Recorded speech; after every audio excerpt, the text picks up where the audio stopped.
नमस्कार, इस बुलेटिन में आप सभी का स्वागत है। आपके साथ मैं हूं नीता सिंह। मरुधरा के महासंग्राम में बीजेपी के चाणक्य अमित शाह ने पूरी ताकत झोंक दी है। अमित शाह ताबड़तोड़ चुनाव प्रचार में लगे हैं। कुचामन और सुजानगढ़ में अमित शाह ने कांग्रेस पर जमकर निशाना साधा और कहा कि राजस्थान में बीजेपी अंगद का पांव है, कांग्रेस इसे हिला नहीं सकती। राहुल गांधी दिन में सपने देख रहे हैं। उन्होंने राहुल गांधी और रॉबर्ट वाड्रा पर जमकर निशाना साधा। अमित शाह ने कहा कि कांग्रेस में आंतरिक लोकतंत्र नहीं है, ये गांधी नेहरू परिवार की प्राइवेट फर्म बन चुकी है। इन्हें भारत माता की जय कहने में भी शर्म आती है। ये सोनिया माता की जयकार कर गौरवान्वित होते हैं।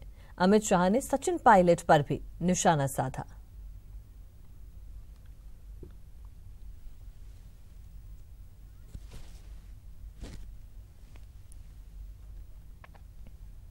एक्सप्रेस के अंदर फ्रंट पेज पर एक स्टोरी बनी है। एक बहुत बड़ी कंपनी को हजारों करोड़ का लोन मिला, हजारों करोड़ का, और इसका कमीशन कहां गया? लोन मिलने के दूसरे तीसरे दिन ही, एक ही महीने के अंदर उसका कमीशन उनके दामाद के पास पहुंचा। उनके दामाद की कंपनियों के पास एक कमीशन पहुंचा है गांधी नेहरू फैमिली के दामाद के। और उसमें से क्या किया? अपने बीकानेर में 150 हेक्टेयर जमीन खरीदी और 150 हेक्टेयर जमीन पौने दाम पर खरीदकर उसके अरबों करोड़ों रुपया ये दामाद की कंपनी के खाते में गया है। दामाद की कंपनी 70 साल तक आंबेडकर जी के साथ सबसे ज्यादा अन्याय करने का काम अगर किसी एक पार्टी ने किया है, ये कांग्रेस पार्टी ने किया है। जब तक कांग्रेस पार्टी सत्ता में रही, आंबेडकर जी को हमेशा प्रयास किया वो पार्लियामेंट में न आए। उनके देहांत के बाद उनकी स्मृति में कुछ नहीं किया। अरे पार्लियामेंट के सेंट्रल हॉल में उनकी तस्वीर भी तब लगी जब अटल बिहारी वाजपेयी भाजपा की सरकार में। उनको भारत रत्न भी नहीं दिया। और भारतीय जनता पार्टी ने आंबेडकर जी के जुड़े हुए 5 तीर्थों का उद्धार कर इस देश के दलितों के लिए, पिछड़ों के लिए, आदिवासियों के लिए, गरीबों के लिए संघर्ष करने वाले आंबेडकर जी को सम्मान देने का काम भारतीय जनता पार्टी ने किया। सीएम वसुंधरा राजे भी ताबड़तोड़ चुनावी सभाएं कर रही हैं। उन्होंने बाड़मेर के भ्याड़ में चुनावी सभा को संबोधित किया। इस दौरान उन्होंने अपनी सरकार की 5 साल की उपलब्धियां गिनाई और कांग्रेस सरकार पर जमकर हमले किए। उन्होंने कहा कि जब कांग्रेस ने ये सरकार हमें सौंपी थी तो प्रदेश बीमारू राज्य कहलाता था और आज हम कह सकते हैं कि राजस्थान बीमारू नहीं है। प्रदेश बहुत आगे बढ़ चुका है, जिसके लिए हमें बहुत मेहनत करनी पड़ी। बिजली विभाग पर 80,000 करोड़ का कर्जा था, लेकिन सरकार ने गांव-गांव तक बिजली पहुंचाने का काम किया। सौभाग्य योजना के तहत हमने 2017 सितंबर से लेकर दिसंबर 2018 तक गरीब घरों में बिजली पहुंचाने का लक्ष्य रखा था। उन्होंने कहा कि प्रदेश में किसानों के लिए पहली बार 50,000 रुपए तक के कर्ज माफ किए गए। सीएम राजे ने कहा कि हमने बालिकाओं की सुरक्षा के लिए कड़ा कानून बनाया है।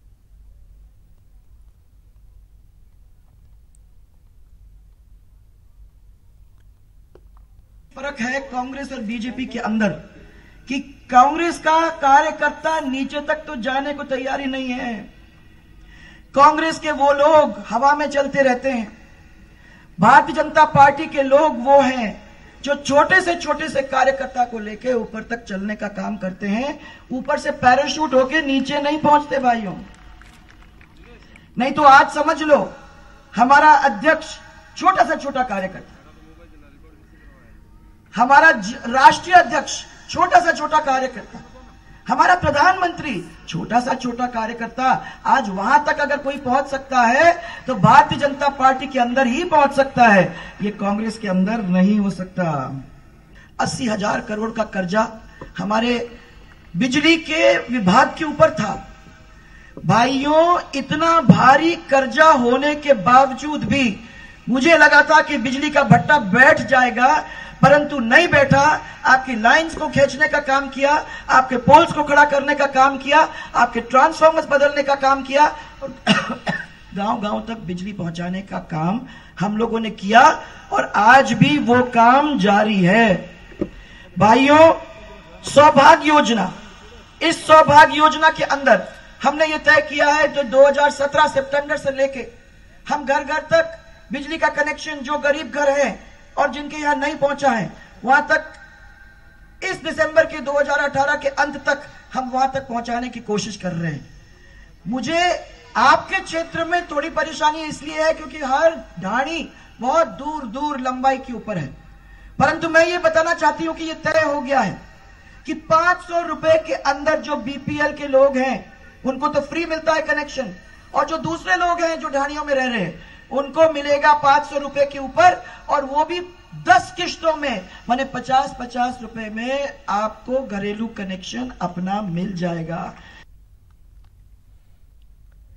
कांग्रेस के वरिष्ठ नेता अहमद पटेल ने दावा किया है कि 5 राज्यों में हो रहे विधानसभा चुनाव में कांग्रेस की सरकार बनेगी। जयपुर में प्रेस क्लब में चाय पर चर्चा के दौरान अहमद पटेल ने यह दावा किया। इस दौरान उन्होंने भाजपा पर जमकर निशाना साधा। पटेल ने कहा कि प्रदेश में कांग्रेस 2/3 बहुमत से सरकार बनाएगी।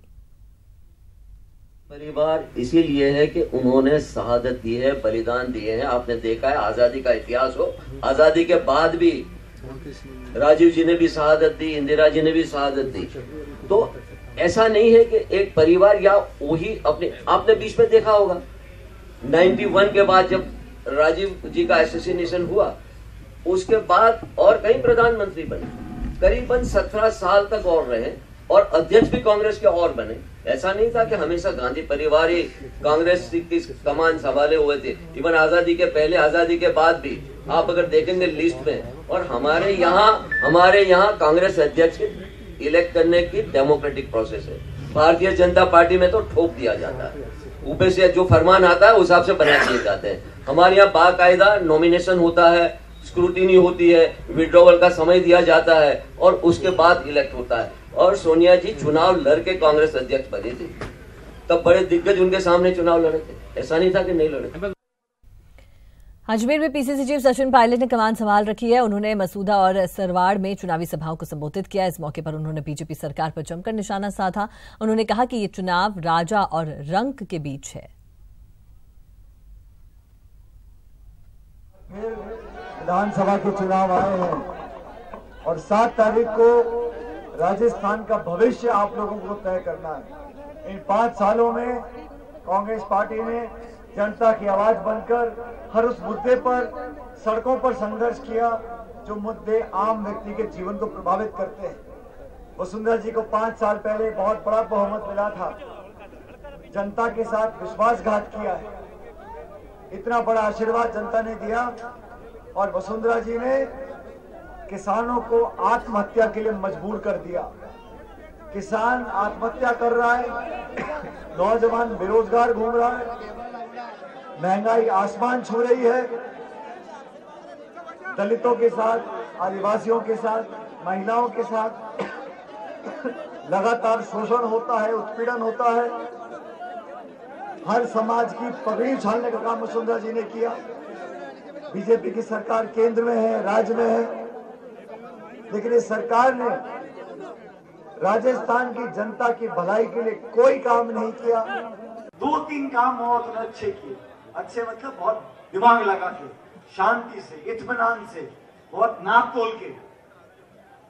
बजरी का ठेका किसको देना है, खान का ठेका किसको देना है, शराब का ठेका किसको देना है, ये काम उन्होंने बहुत शिद्दत से, बहुत मन लगा के किया और 1 लाख बीघा खान अपने चहेतों को आवंटित कर दी। अब मैं भी रहा अजमेर का पूर्व सांसद, मैं चोरी कैसे छोड़ दूं। हमने चोरी पकड़ी, उनको मजबूर किया और 1 लाख बीघे का आवंटन को कैंसिल करना पड़ा जब उनकी चोरी पकड़ी गई।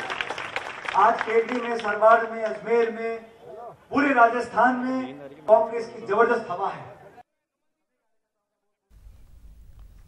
कांग्रेस के जादूगर ने भी चुनाव प्रचार में कमान संभाल रखी है। उन्होंने एक बार भरोसा जताया कि प्रदेश में कांग्रेस की सरकार वापस आएगी तो राज्य सरकार की किसी योजना को बंद नहीं किया जाएगा। गहलोत ने भरतपुर और डीग में जनसभाओं को संबोधित करते हुए यह वायदा किया। गहलोत ने केंद्र और प्रदेश सरकार पर तंज कसते हुए कहा कि न मोदी जी के बताए अच्छे दिन आए, न काला धन वापस आया, न 15 लाख की नौकरी लगी। राजस्थान की जनता में गुस्सा है।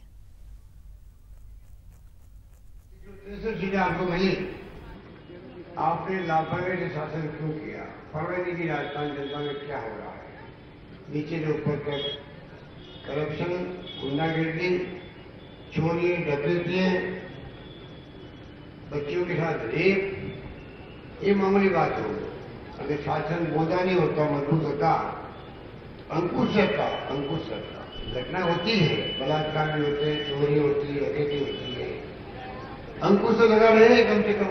उनको भय तो नहीं, सरकार देख रही है, पता नहीं क्या हो जाएगा वहां। भय गुप्त असामयिक तत्वों ने ताना मचाया राजस्थान का। करप्शन तो आप देखो, माइनिंग का करप्शन, पीएचडी का करप्शन, आईएएस ऑफिसर को जेल जाना पड़ा। इसे छुड़ाया, वसुंधरा जी ने छुड़ाया, उनको भी सस्पेंड किया, उनको रजिस्टर कर दिया और प्रमोशन दे दी। आप कल्पना करो, इस प्रकार करप्शन कराने में कमी नहीं रखी। भ्रष्टाचार के बोलबाला रहा, बदली माँ पे ले लीजिए, बदली गरीब आदमी मकान बनाने लायक नहीं रहा। एक ट्रक 4-5 हजार की मिलती, 30 साल में मिलती। और वहीं भरतपुर में भी अशोक गहलोत ने जनसभा को संबोधित किया। यहां पर गठबंधन प्रत्याशी डॉक्टर सुभाष गर्ग के समर्थन में उन्होंने जनसभा की। आपको सुनवाते हैं क्या कुछ उन्होंने कहा। आज मैं पढ़ रहा अखबार के अंदर, जो उनका खुद का एडवाइजर था, आर्थिक एडवाइजर, आज उन्हें धज्जा उड़ा दी सरकार की। इतना गलत फैसला किया है। ये फैसला कुछ अर्थव्यवस्था तहस हो गई थी देश की। ये स्थिति उनके एडवाइजर ने बोला है, किताब आने वाली है। सबको लाइन में खड़ा कर दिया देशवासी। महिलाएं जो है अपने पति से छिपा के भी पैसे रखती थी, बचा करके, बड़ी बड़ी काम आए।